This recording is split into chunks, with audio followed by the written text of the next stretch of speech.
And welcome back to Uvalde. Mark Austin along with Sarah Acosta. We've been out here all morning long, and the story does not stop here, of course.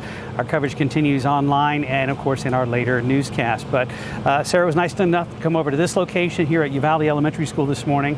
And I just wanted to chat with her, maybe back and forth here a little bit about what the morning has been like as far as from our perspective. We've had to do what you would probably admit is a difficult job. Absolutely. We have to talk to everybody that we can, but we have to do it in a respectful manner. It's a really touch and go because you do want to be respectful. I mean, you can feel the community, that feeling is still very palpable, that hurting feeling. But also one thing that I've really seen here is a trend of families wanting to move on. They're wanting to heal and wanting to take a positive road. Now, that road to recovery isn't always going to be an easy one. Right.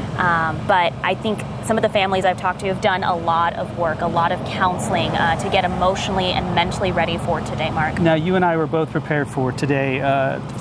We were going to obviously ask families if they wanted to talk to us. Almost everybody declined an on-camera interview. Did you see that was the case over at Dalton as well? Yes, but we actually did get some parents to talk to us on camera. Okay.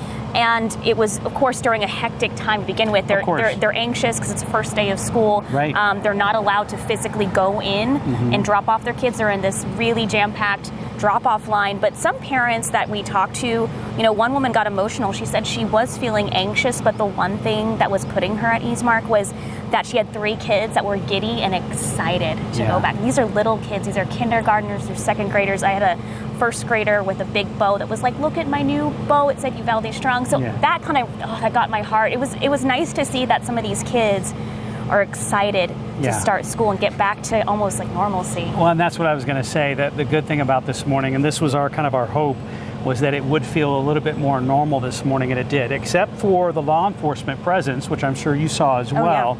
DPS troopers scattered throughout the campus, but media stayed away for the most part.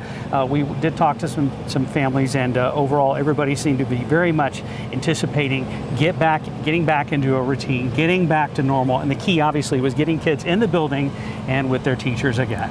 And that's right, but we did see some of those safety measures that were implemented over at Dalton. That high fence that you're looking at right there was complete at Dalton Elementary. I know those aren't complete at all of the schools. They're not allowing anyone physically on campus. And those DPS troopers, they started patrolling, making loops around the school and patrolling as early as 5:30 in the morning. Right. And then just being physically present on campus throughout the day.